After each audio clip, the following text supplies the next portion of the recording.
Bismillahirrahmanirrahim. Assalamualaikum warahmatullahi wabarakatuh.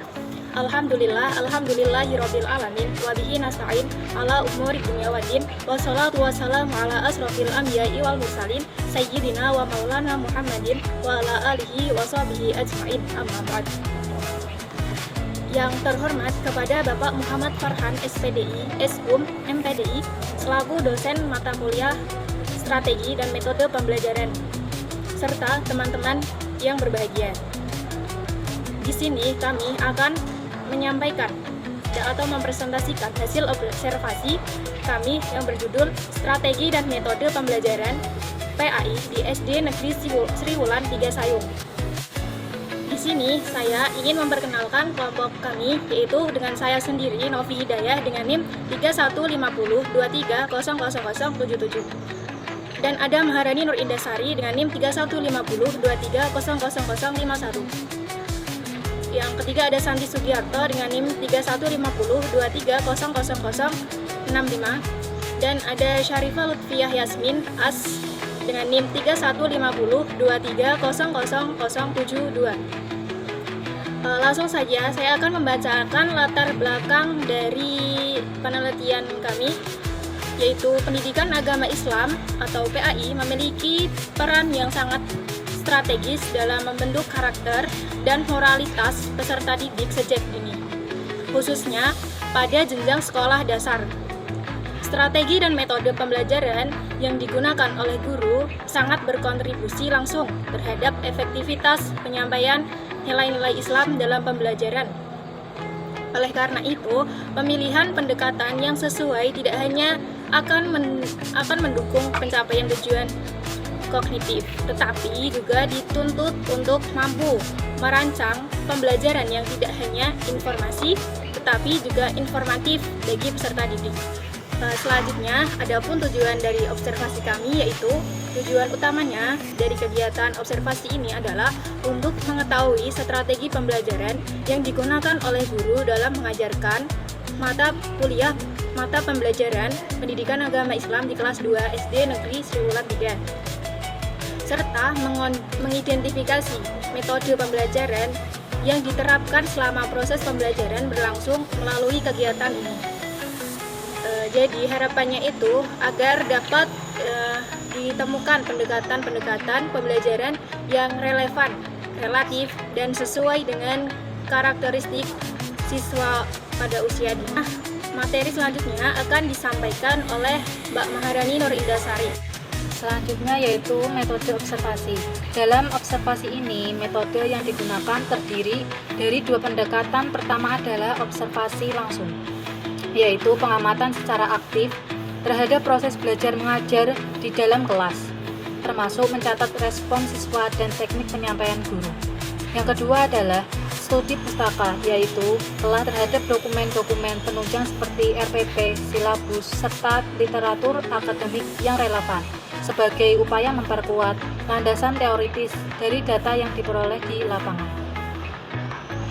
Yang kedua ada subjek observasi, yaitu yang pertama kepala sekolah, diamati dalam konteks dukungannya terhadap kebijakan pembelajaran PAI.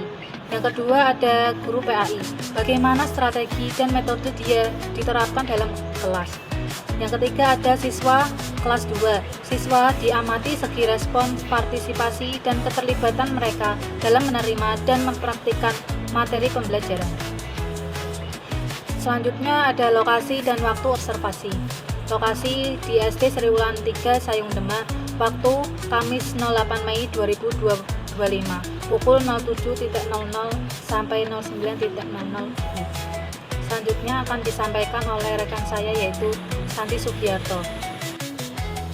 Materi selanjutnya yaitu strategi pembelajaran ekspositori. Guru PAI di kelas 2 SD Negeri Sri Wulan 3 Sayung menggunakan strategi ekspositori, yaitu strategi pembelajaran yang menekankan penyampaian materi secara langsung oleh guru kepada siswa. Dalam proses ini, guru menjelaskan kisah Nabi Ibrahim alaihi salam secara lisan dengan dibantu media papan tulis untuk menuliskan poin-poin penting. Siswa mengikuti pelajaran secara pasif, tetapi tetap diajak terlibat melalui pertanyaan-pertanyaan. Seperti, apa pelajaran dari kisah Nabi Ibrahim? Yang bertujuan memancing partisipasi mereka. Strategi ini berhasil menjaga fokus siswa, meskipun masih bersifat teacher-centered dan belum banyak memberi ruang untuk eksplorasi siswa secara mandiri. Kemudian strategi kedua, yaitu strategi pembelajaran kontekstual. Guru juga menerapkan strategi pembelajaran kontekstual dengan mengaitkan materi pelajaran dengan kehidupan sehari-hari siswa. Misalnya, guru menghubungkan ketaatan Nabi Ibrahim terhadap perintah Allah dengan kewajiban menaati orang tua dan ikhlas beribadah dalam kehidupan nyata. Siswa diajak berdialog, membaca cuplikan kisah dari buku ajar, serta menyebutkan nilai-nilai keteladanan yang bisa diterapkan, seperti keberanian, keimanan, dan kejujuran. Dengan strategi ini, pembelajaran menjadi lebih bermakna, karena siswa tidak hanya menerima materi, tetapi juga merefleksikannya dalam konteks nyata.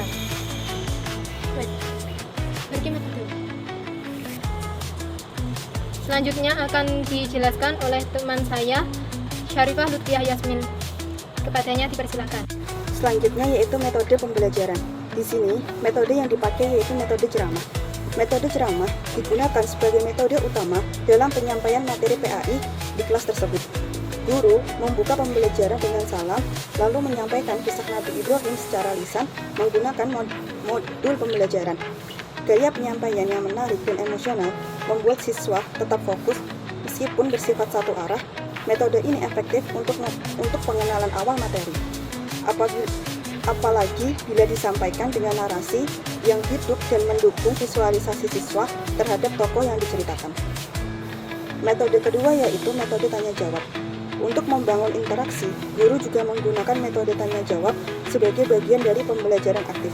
Pertanyaan sederhana namun bermakna seperti mengapa Nabi Ibrahim menghancurkan berhala atau apa nilai keteladanan dari sikap beliau diajukan untuk menggali pemahaman siswa. Siswa tanpa antusias menjawab, bahkan yang semula pasif pun akhirnya terlibat. Guru memberi pujian untuk membangun rasa percaya diri mereka. Metode ini sangat efektif meningkatkan partisipasi dan pemahaman secara langsung. Selanjutnya, yaitu metode latihan atau drill. Setelah penyampaian materi, guru memberikan latihan berupa soal pilihan ganda, mencocokkan pertanyaan, serta esai singkat yang merujuk pada kisah Nabi Ibrahim. Siswa mengerjakan lembar kerja siswa atau LKS untuk memperkuat pemahaman dan menanamkan nilai-nilai seperti keteguhan iman, ketaatan, dan keberanian. Melalui metode latihan ini, siswa tidak hanya mengingat cerita, tetapi juga dilatih untuk memahami dan berinternalisasi pesan moralnya secara konkret. Selanjutnya, saya akan serahkan kepada moderator. Jadi, kesimpulannya adalah pembelajaran PAI yang efektif tidak cukup hanya dengan menyampaikan materi secara verbal, tetapi juga menuntut kreativitas dan sensitivitas guru dalam memilih strategi serta metode yang sesuai dengan karakteristik siswa pada kelas SD.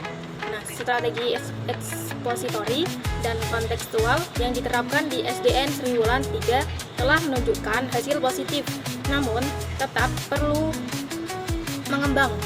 pengembangan lebih lanjut agar siswa dapat lebih aktif dan termotivasi dalam pembelajaran agama dengan pendekatan yang tepat.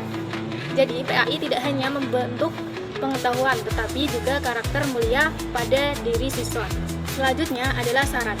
Jadi, berdasarkan hasil observasi yang telah kami lakukan, disarankan agar guru lebih memvariasikan strategi pembelajaran dengan pendekatan yang lebih interaktif seperti permainan edukatif atau role playing dan menggunakan media yang sesuai dengan usia siswa seperti kayak nyanyi atau lagu, gambar, dan video. Dengan ini dapat meningkatkan pemahaman. Selain itu, guru juga perlu menanamkan nilai religius melalui pembiasaan seperti doa bersama dan salam, serta rutin melakukan evaluasi formatif agar pembelajaran menjadi lebih menyenangkan dan bermakna. Mungkin cukup itu yang dapat kami sampaikan. Apabila ada salah kata atau kekurangan dari kami, mohon dimaafkan sebesar-besarnya. Sekian, wallahul muwaffiq ila aqwamit thoriq. Assalamualaikum warahmatullahi wabarakatuh.